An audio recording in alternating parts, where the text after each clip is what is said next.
And I like to start with the nitrogen uptake curves of winter wheat to highlight, of course, as we all know, to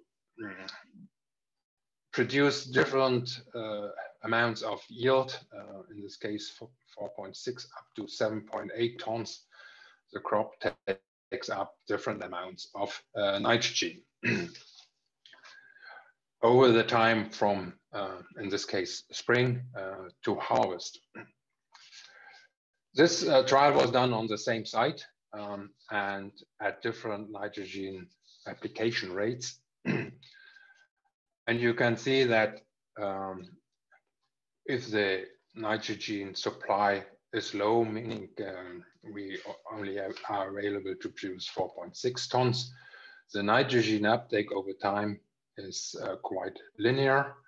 And as soon as we increase the nitrogen supply, the uptake curve becomes more sigmoidal. And of course, if nitrogen is available in excess, so we reach quite often already the maximum nitrogen uptake end of flowering, and then the crop doesn't take any more nitrogen. So it's important to have a good idea of what the yield objective in the field is to start with a nitrogen budget for the season. And as we all know, the yield objective depends on the bed, how much water we will get and can be stored in the soil as quite often the most limiting factor. And of course, the yield objective is derived very much from experience. My growers and agronomists long in the business, they know what they can expect from their field and will start with this kind of figure to derive the nitrogen budget and the nitrogen demand for a winter wheat crop, for instance. Just as an illustration how the calculation of the nitrogen budget can look like, is that, of course, we will start with the yield objective. What is our bet on what we can achieve in the field in a certain season? This depends on many factors, how the soil fertility, the previous harvest, the current water, moisture status in the soil, and so forth. But as I said, the nitrogen demand for the crop depends on the yield objective. So with 5 tons, we would have about 125 kilograms needed to build this yield. With 8 tons, 200 kilograms. So this is the amount of nitrogen involved into the production, and the nitrogen comes from different sources. And the aim of this budget is to calculate what is really the gap between what comes from the soil and what needs to come from fertilizers. And as an estimate from what comes from the soil is what we can expect as nitrogen delivered or released from harvest residues. And of course, different previous crops like corn, soybean, sunflower. Soybean have different expectations here. Corn less compared to soybean because of, let's say, the nitrogen residues, but also soybean has some, the nodules are left in the field, and there's some nitrogen from the rhizobia. And also, we have sometimes organic fertilizer, and also this amount of nitrogen has to be deducted. The efficient part of this organic nitrogen has to be deducted to arrive at the fertilizer demand. But the fertilizer demand as such, in a way, is just probably really to calculate the budget, what would be required, let's say, on average to get to these yields. But of course, we know that each season is different, the crop develops different, and so on. And therefore, this kind of starting point needs to be adjusted by crop monitoring. So we look at the crop, how it responds to nitrogen. Sometimes we even measure the chlorophyll or the nitrogen content in leaf. And based on this measurement, we adjust the rate. Either we increase it, for instance, if we expect a higher yield, because there's a lot of water available, we have good rainfall. Yeah, we have knowing the available water supply can change. Sometimes we have a nice, very healthy crop. Then, of course, we expect higher yields. But if we are not manage really to combat an incidence of diseases and so on, then maybe some of the yield potential is gone. Sometimes also within the season, we see a change in market price that can also change somehow the optimum nitrogen rate. And then, of course, if we go there, any kind of monitoring system, be it a tissue analyzer or so, it gives us a good idea of what kind, whether we need to increase or reduce the rate depending on these kind of observations compared to what we initially budgeted. And say from my experience, a change in the optimum nitrogen from or difference to the budgeted nitrogen rate can be easily something like plus minus 25 kilograms of nitrogen due to these kind of effects. The adjustment are done very much early in the season to affect the tillering already, but then also later in the season and winter wheat up to an early booting stage. If we come later with our nitrogen, then the nitrogen becomes less efficient. And this applies in particular under conditions where water is a limited factor later in the season.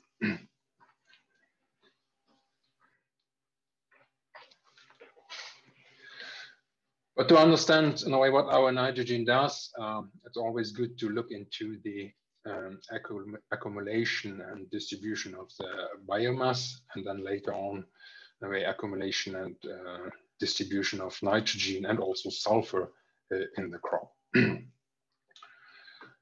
So here we see the biomass production over the growing cycle from February up to early August.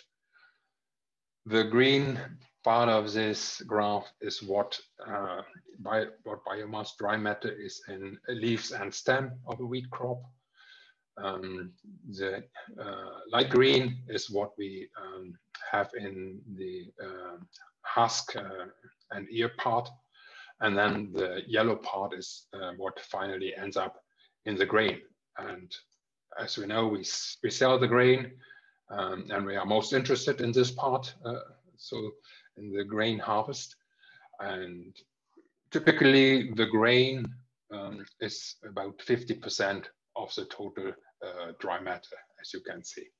So 50% of the total dry matter yield is grain, 50% of the dry matter is left in the field. As you observe in the field, this growth stage is very much a milky ripe stage. So the maximum of dry matter in the vegetative leaf and stem part, we arrive at this milky ripe stage. And after that, we have a kind of translocation of some of this dry matter into the grain, but this is to a limited extent. So most of the dry matter which we have in the grain finally has to produce during the grain filling, after antithesis during the grain filling until harvest. The reason why I go into this is that for nitrogen, the picture looks different. And because it looks different, we have the opportunity to control the growth of our winter wheat crop with the rate and timing of nitrogen over the season.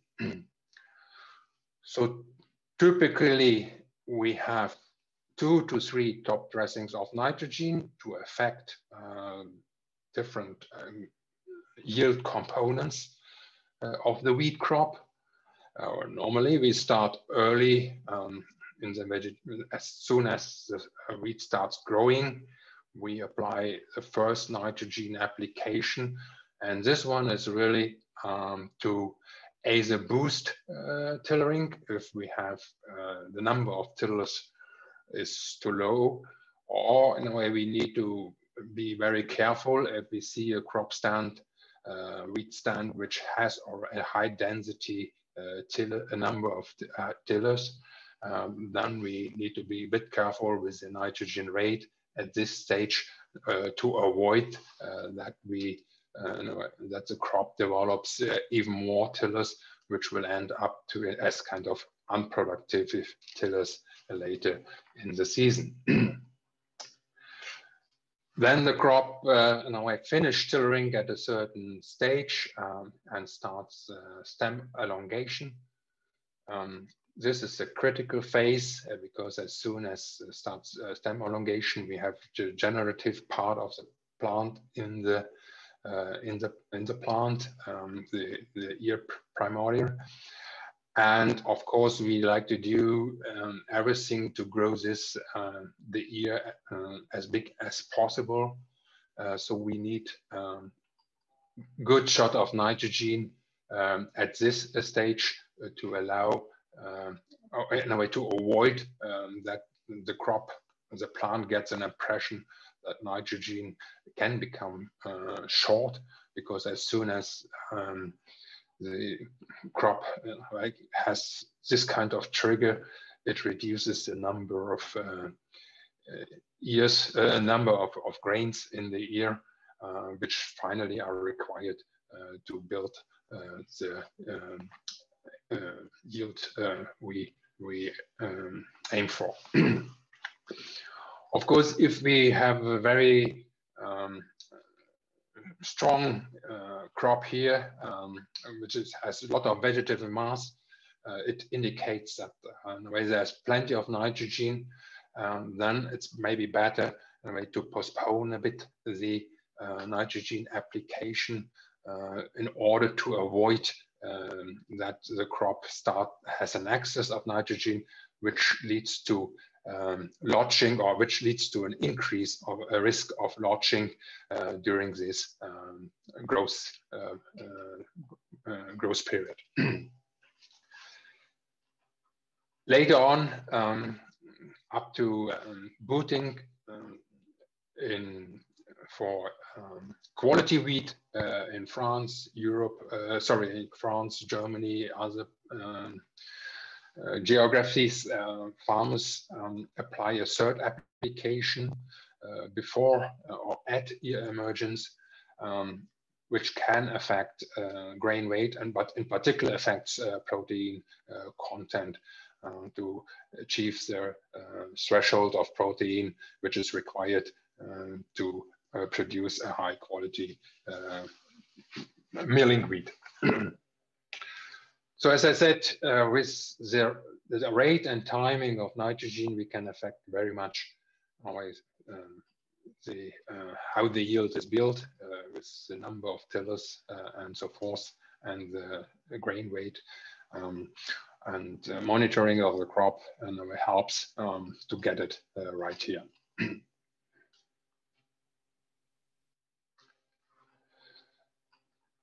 This shows kind of same pattern as a biomass accumulation, but it is now the nitrogen uptake in percent of the maximum nitrogen uptake. And what you can see, other than the biomass accumulation, the maximum nitrogen content in a crop is achieved already end of flowering. End of flowering, as soon as the grains are set, the nitrogen from leaves and stems is translocated into the grain. You can see the nitrogen content in the grain, in the leaves and stems decreases quite significantly. So nitrogen is exported from this part of the crop into the grain. And when we look at the harvest time, you can see that 75% of the nitrogen which ends up in the grain is already previously in the leaves and stems, and it's exported from those into the grain, and only 25% of the nitrogen we see at harvest comes from additional uptake from flowering to harvest.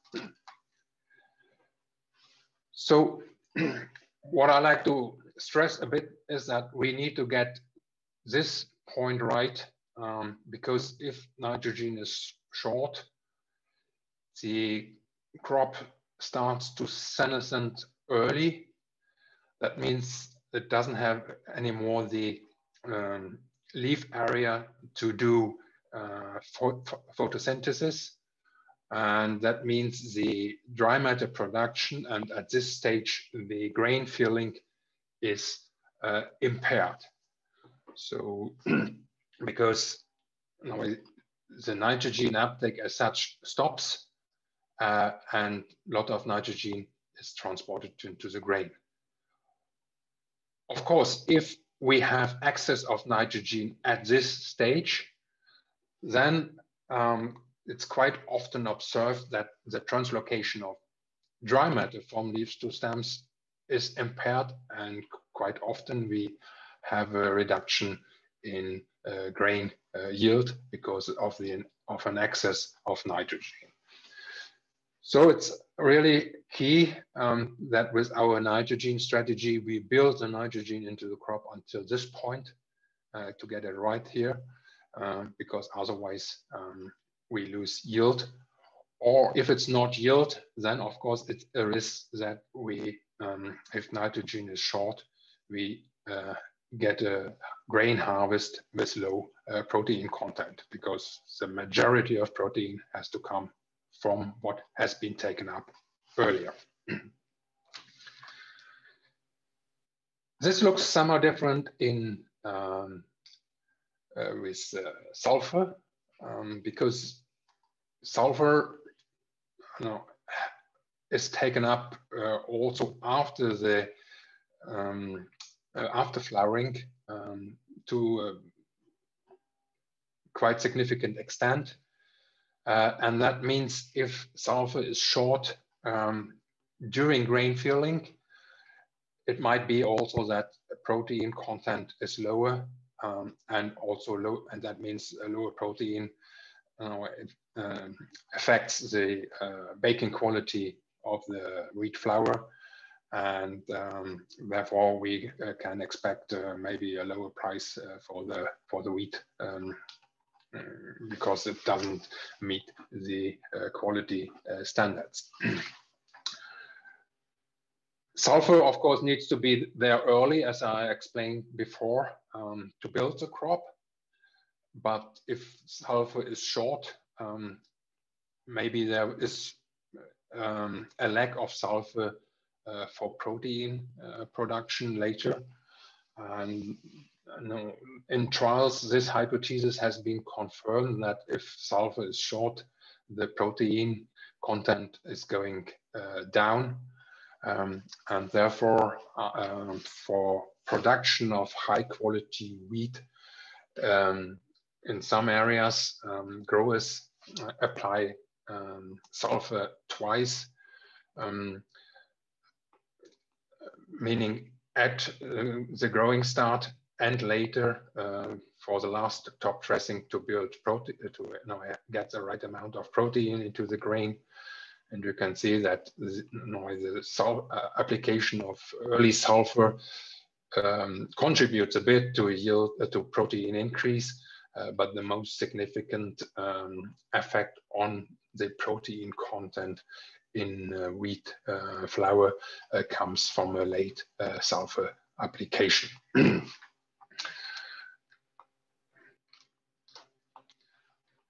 Okay, so this is very much what needs to be considered for nitrogen and sulfur nutrition in wheat.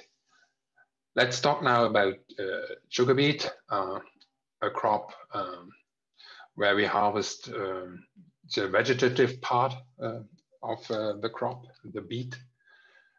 But the nitrogen budget should look very similar. Now I'm starting from the yield objective. We can derive the demand of nitrogen required to get these kind of yields. And again, very similar to wheat, this nitrogen comes from different sources. Some is already available in soil. It can be measured as mineral nitrogen, meaning nitrate and ammonium in the soil. And it depends very much on what the leftovers of the previous crop were. This is a kind of standard methodology in Germany. Farmers are obliged either to measure it themselves, or, and this applies not only for sugar beet, applies for all crops. They either measure it themselves, we take samples and send it to a lab, or they have to use figures which come from a monitoring project where the official advisories bodies take samples from representative sites, and farmers are obliged to use these amounts from representative sites for their nitrogen budget. Of course, we get also some supply from harvest of the previous crops. Again, organic fertilizers are not recommended for sugar beet because we have release of nitrogen we cannot really control very well, but as a kind of difference between what is required and what comes from other sources, we can calculate the fertilizer demand. As in sugar beet, it's very crucial to avoid any kind of excess of nitrogen because we know that affects very much the quality and the amount of extractable sugar. And therefore, in the main sugar beet areas in Germany, they follow very much the so-called EUF method, which is a method to extract potentially mineralizable nitrogen in the soil. So really to quantify what potentially can come out of the organic matter in the soil. And based on this analysis, the sugar mills give recommendations to farmers how much nitrogen they should apply to their beet crop. This method is also available in, or is spread in Austria and Ireland.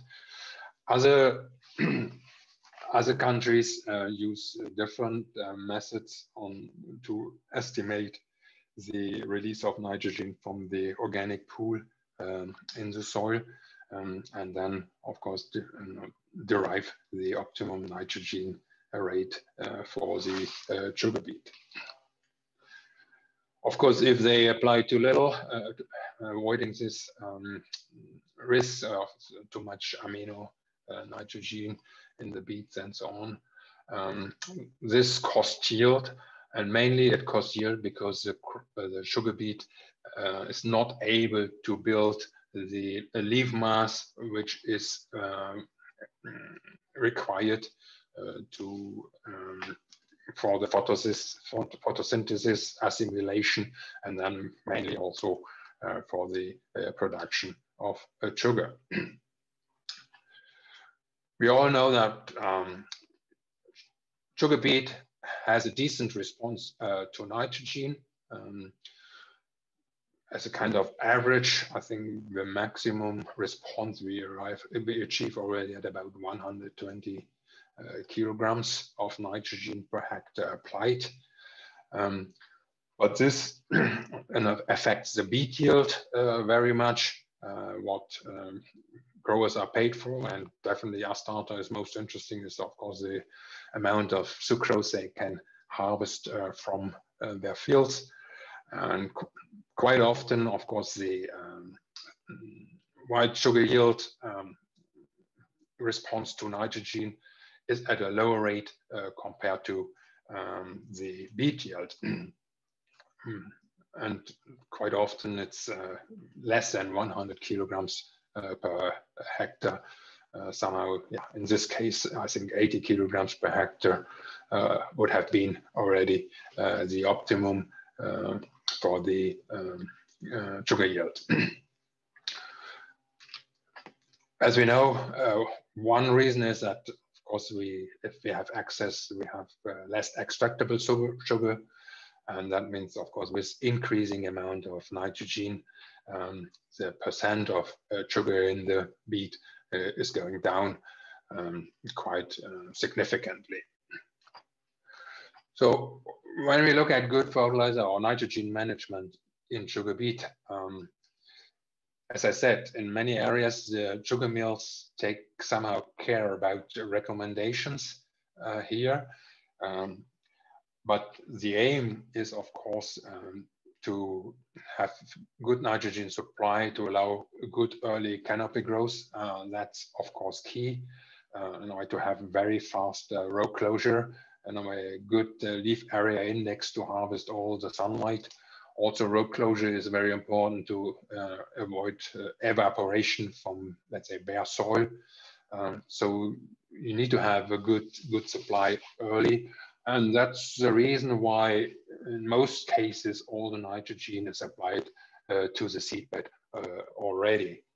So when it comes to timing, normally it's only one application in sugar beet, and this one is the one early, as in a seedbed or immediately after establishment. So it needs a good and continuous supply to maintain the optimum leaf area index. And this should last until 4 to 6 weeks before the harvest. After that, the nitrogen supply should be very, very limited because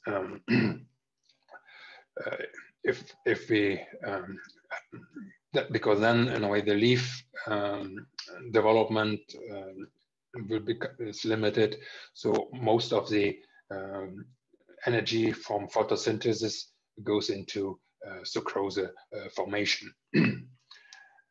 As I said, typically to the seedbed, but there's research around that if 50 or 75% of nitrogen applied later, also this didn't affect yield and quality significantly.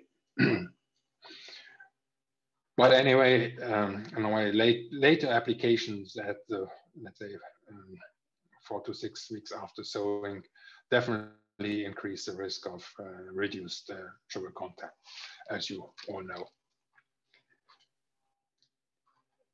In corn, we have somehow a different picture. Again, for reference, and I don't need to go through these figures again, the budget is key to start with, as you all know. Based on the conditions in the field, we arrive at different fertilizer demand. And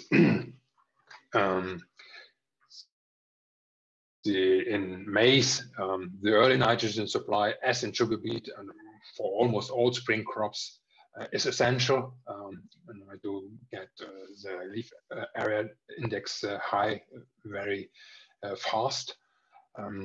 And quite often, some starter nitrogen is used as a placement in the form of MAP, DAP, or even the nitrogen is applied to the seedbed.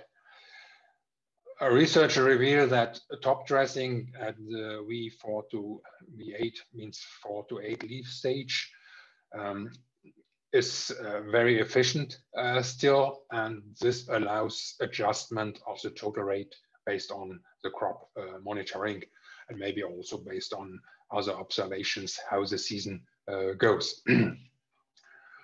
We know that the most intensive uptake of nitrogen is between the 6-leaf stage and tasseling, when the crop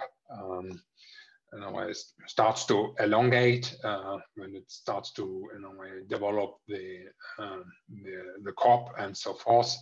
And it's most crucial in a way to have a very good supply during this growth stage, because until tasseling, already 70% of the total nitrogen has to be taken up to produce a good yield. The nitrogen response, as is shown in this graph here, is quite significant. In this case, it has been a trial from the US where they harvested about close to 10 tons yield. For this 10 tons yield, the optimum has been between 160 and 180 to achieve this optimum nitrogen, optimum yield. But of course, it depends on the yield objective, but maize now has a kind of very strong response to nitrogen, in particular early in the season when the root system is still not so well established. Later on in the season, maize corn is able to extract the nitrogen very efficiently from the soil profile. So really focus on the early season nitrogen is very important. Later on, normally the maize, after tasseling, will get all the nitrogen it needs from the soil. In sunflower, as probably least demanding crop, nitrogen management is not discussed so much because sunflower is a crop which takes a lot of its nitrogen from the soil reserves, from what's already there. I think the nitrogen strategy after sunflower is really key, and also other nutrients, management of other nutrients after sunflower is key, because the sunflower is able to extract everything very, very efficiently from the soil. But anyway, it has a demand of nitrogen, which has to be supplied by, as I said, soil reserves or another fertilizer.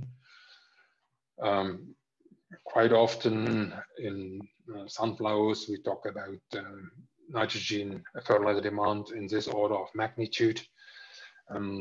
But it's very difficult to have a good measure to adjust nitrogen to sunflowers. Normally, this amount is applied to the seed bed or very soon after planting. And at this stage, we don't know too much about what comes from the soil and the way how the season goes. But if sunflower, it takes the nitrogen very rapidly during elongation and leaf formation in a very short period of time. So as you can see here from the uptake curve, after the first month, we have the establishing phase, and then within the second month, mainly all the nitrogen has to get into the crop. And depending on the yield, this amount of nitrogen can be quite substantial. I think this has been a very high yielding crop, probably 3 to maybe even close to 4 tons. So they arrived at about 180 kilograms of nitrogen uptake. But anyway, the application has to be early, and it's very difficult to do any kind of adjustment. Sunflower is also an important crop in France, and in France they have developed the so-called heliotest. Heliotest comes from sunflower, helianthus annus, the Latin name from sunflower. And because they know about the efficiency of the sunflower to extract the nitrogen, the recommendation is not to apply any nitrogen at planting. And I think if the previous crop will leave some residues, maybe in your case, I think it's quite often corn, which has some nitrogen residues. One can really dare in a way to skip nitrogen application at planting. They apply 50 kilograms at planting to so-called reference plots only. That means kind of small parts of the field where this amount of nitrogen has been applied. And then they observe in a way the difference between the reference plot and the rest of the field. And as soon as they see visual effects, that means in a way that the field turns a bit more yellowish compared to the reference plot, they derive a recommendation for the nitrogen rate.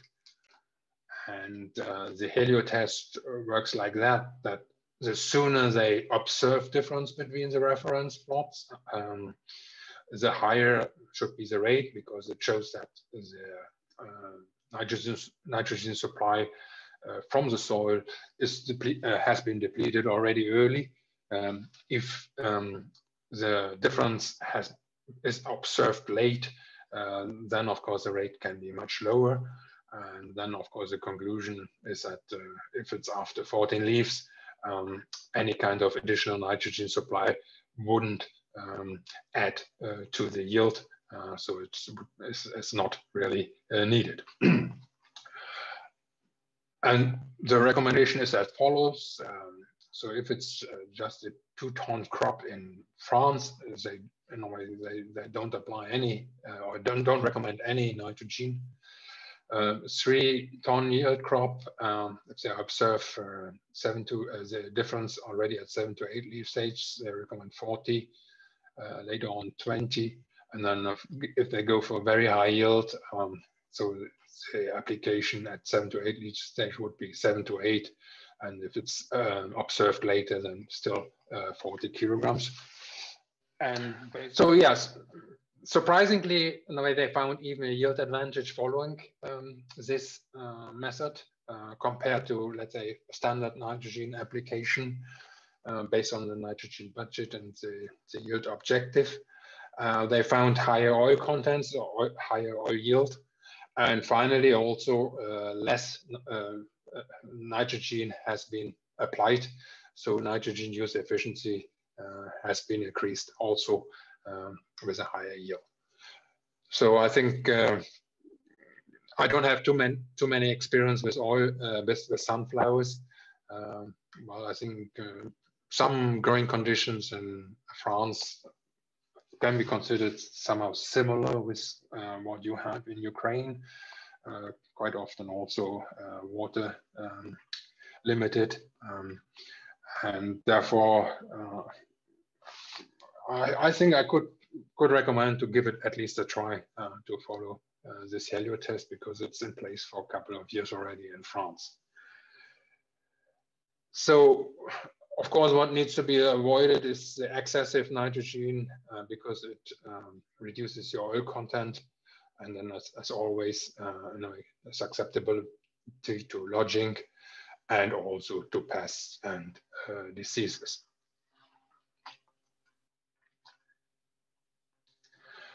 Last but not least, interesting crop and different to the crops we have touched on before is the nitrogen management in soybean. So in soybean, as we know, that the majority of the nitrogen has to come from the nitrogen fixation via rhizobia. This bacteria which lives in the symbiosis with the legume crop, in this case soybean, and it's able to fix the nitrogen from there, and it does so by getting assimilates the carbohydrates from the crop, in this case the soybean. And when we think about nitrogen nutrition in soybean, we need to think about these rhizobia first and make sure that they are able to do a good job. Because if they don't function well, then the soybean suffers from nitrogen deficiency.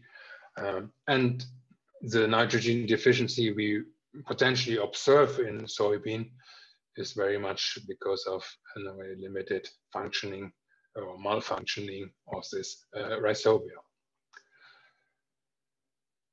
For the efficiency of this rhizobia, of course, it's important that there is sufficient rhizobia inoculum in the soil.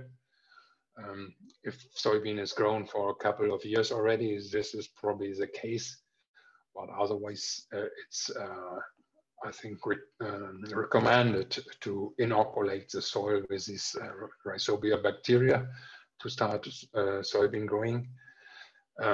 Also pH and soil structure is very important, but next to that we need to have all the nutrients available, and the rhizobia bacteria has a different demand for nutrients compared to the crop itself. And just as one example, I raise here molybdenum, because molybdenum is very essential for the nitrogen fixation, because it's a cofactor of the enzyme nitrogenase, which is the enzyme which needs to be very active to take the, let's say, the gas and convert it into the nitrogen gas and convert it into amino acids or amides, which then can be used by the crop. So if molybdenum is deficient, the crop nitrogen supply becomes short. We see it like nitrogen deficiencies, light green leaves. Plants remain small and stunted. And the seeds show lower protein content and decreased specific weight. The critical molybdenum concentration in seeds is 3.5 milligram per kilogram. If seeds have lower content, this indicates that molybdenum has been short. And of course, if these seeds are used only for establishing a crop, then even particular care has to be taken about the molybdenum supply. As you know, molybdenum is the micronutrient which is required in the least quantities. We talk about something like 10 to 20 grams per hectare, which is a kind of tiny amount. And this molybdenum can be either soil or foliar applied, or even it can be coated on the seed.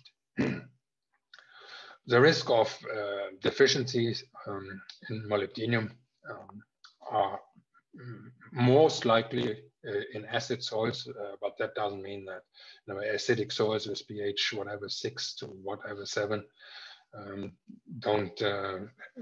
are not at a risk for molybdenum deficiency. So for soybeans, particular care has to be taken about molybdenum, and to look at the nodules and to check whether they do a proper job. It can be recommended to take those and open those, and if you see a good reddish kind of pinky color inside the rhizobia normals.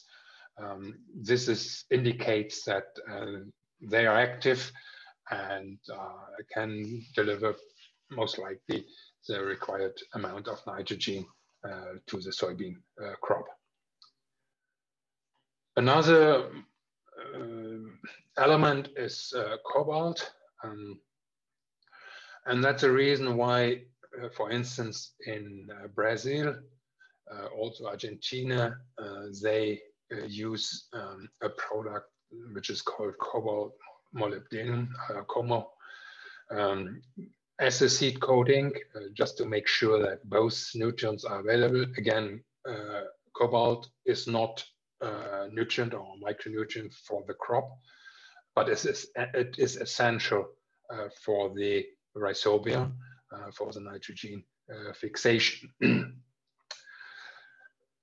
Cobalt is very tricky because in a concentrated form, it's very toxic, and therefore in Europe, it's very difficult to handle it. And to my knowledge, there's hardly any good product available which has this kind of combination or has at least a cobalt in the product.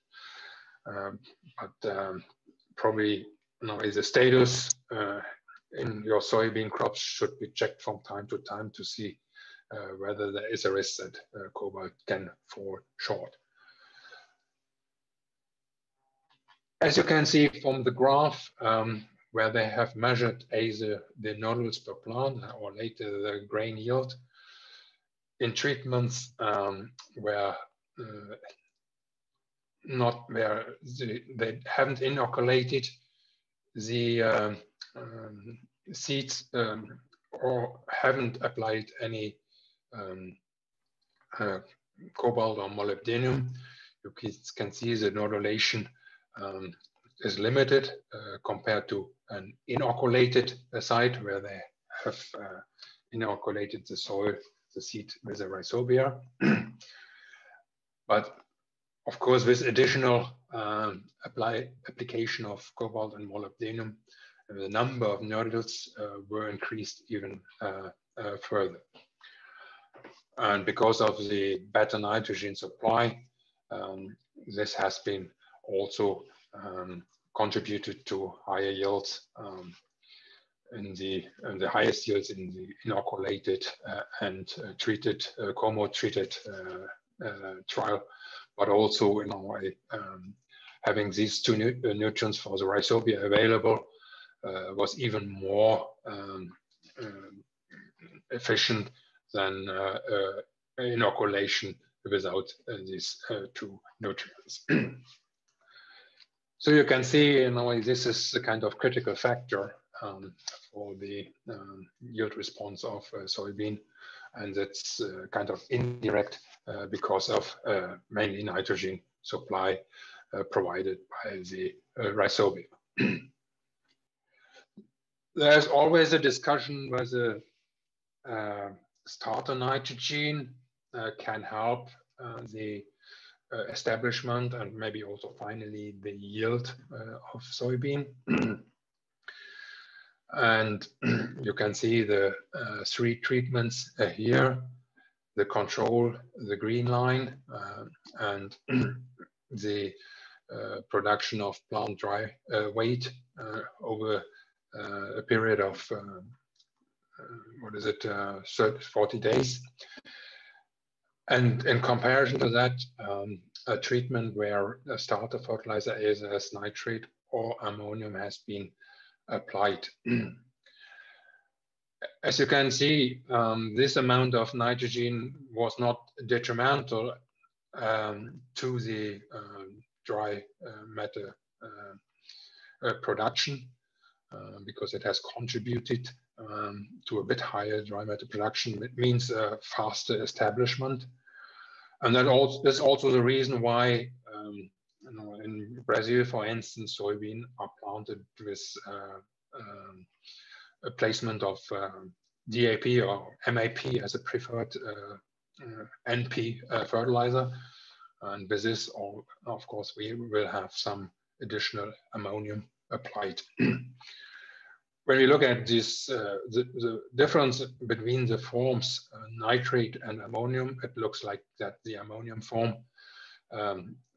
in a way performs better, in particular at a later stage. You see that in a way the effect of a nitrate supply has diminished after 1.5 months. And one reason could be that, or in a way, it's known that nitrate is more mobile in the crop. The crop gets access to it, and as soon as the crop gets access to a lot of high nitrogen supply, the soybean crop, the infestation by rhizobia is somehow limited. So, and this is less the case with ammonium nutrition. So, to conclude on that, I think some nitrogen at planting together with a phosphorus application or so can help and improve establishment of the crop, but it should be ammonium nitrogen should be the preferred choice.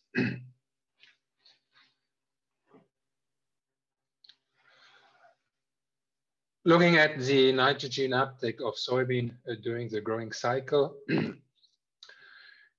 as we all know, the crop needs to grow fast and have to develop the leaf area index.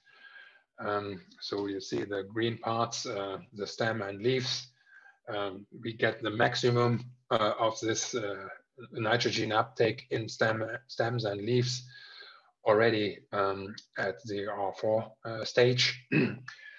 And during the pod formation from R1 to R4, we see that in a way the pods compete in nitrogen uptake with the vegetative mass. So here it's very important to have sufficient nitrogen supply to get a good pod set during this phase. And then later on, as soon as all the pods are set, we have the grain growing and grain filling or seed filling phase. And during this phase from R4 up to harvest, there is a very intensive translocation of nitrogen from the vegetative part into the seed part. And it has been observed that under these conditions, some additional nitrogen supply can help to increase yield, in particular under conditions where a very high yield objective is possible. Because of that,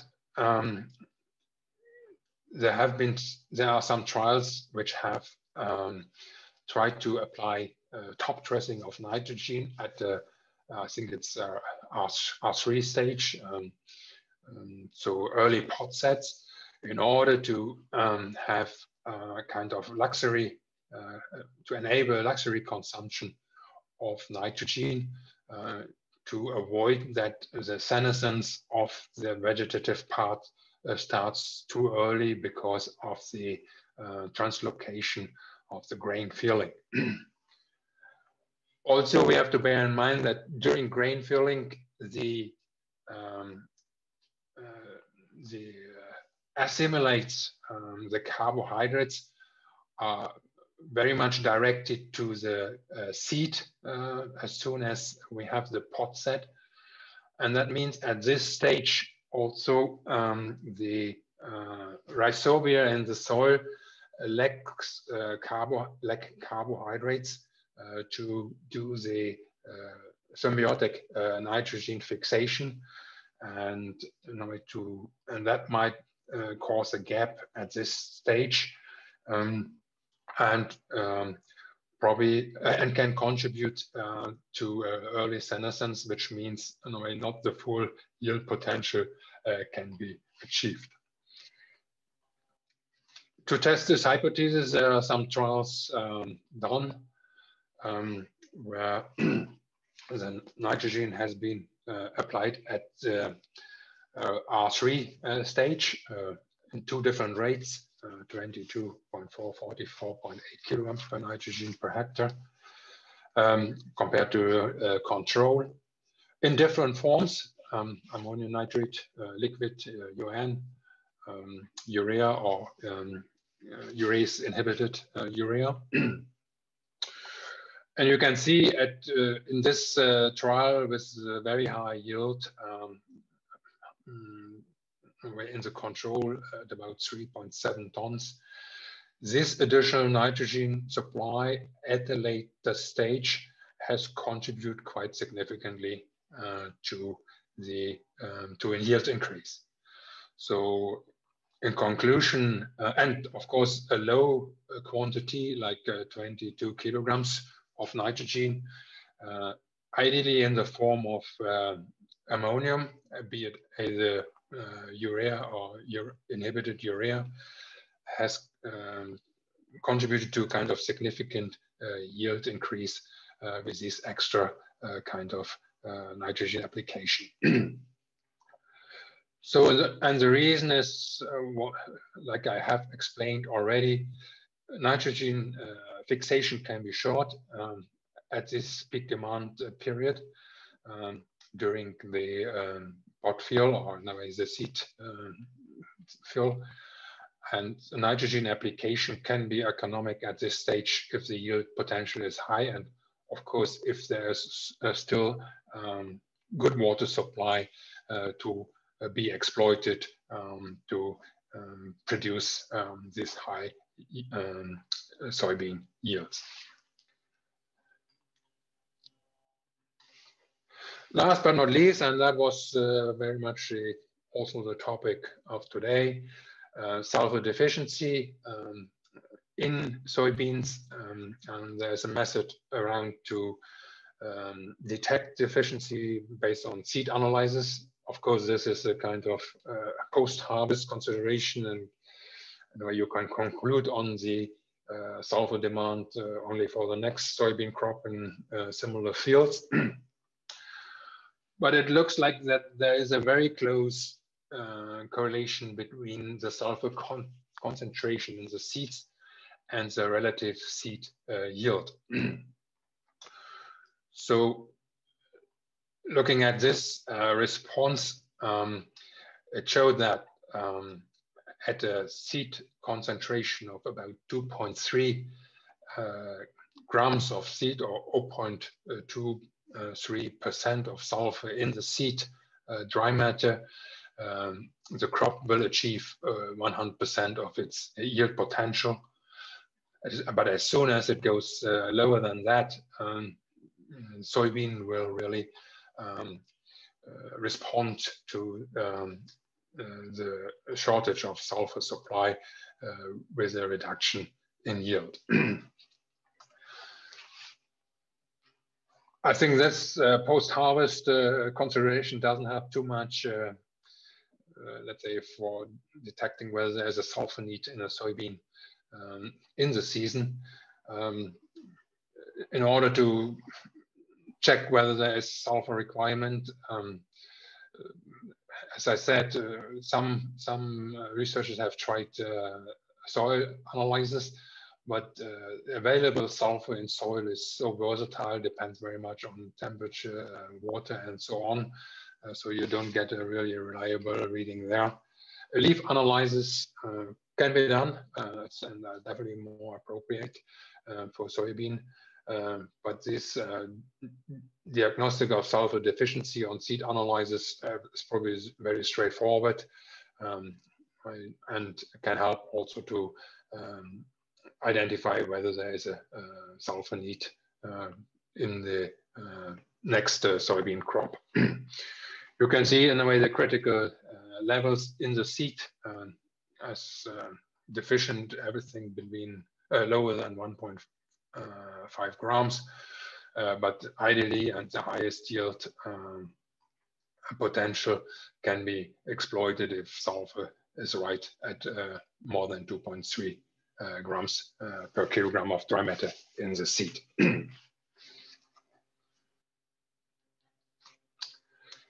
With this, I'd like to conclude my presentation today, and like to summarize it the following.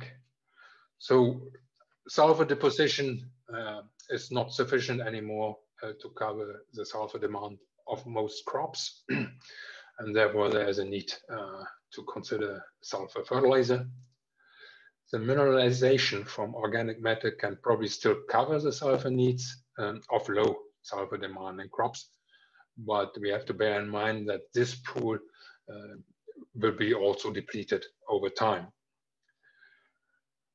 Sulfur deficiency occurs most likely in oilseed rape first, followed by wheat, maize, and soybean. When it comes to nitrogen, meeting the economic optimum nitrogen rate is key for a high return on investment, as we all know, for wheat, corn, sunflower, and sugar beet production. Soybean, we have to get, in a way, the conditions right that there is sufficient nitrogen. So nitrogen fertilizer demand at the time of application can be derived based on a yield and field-specific nitrogen budget. So the tables I have shared with you, but then need to be adjusted based on crop monitoring, and there are different means to do so. The timing and rate of nitrogen are key management tools to use plant available most efficient. In soybean, rhizobia nodules should supply most of the nitrogen. Some starter nitrogen and the nitrogen top dressing to high yielding soybeans can increase yields. So with this, I hope you have received some good insights into the nitrogen and sulfur nutrition for your key crops. I hope it has raised some ideas the way what you can improve with your crops in the future. And I leave it to questions and comments and discussions about what I have.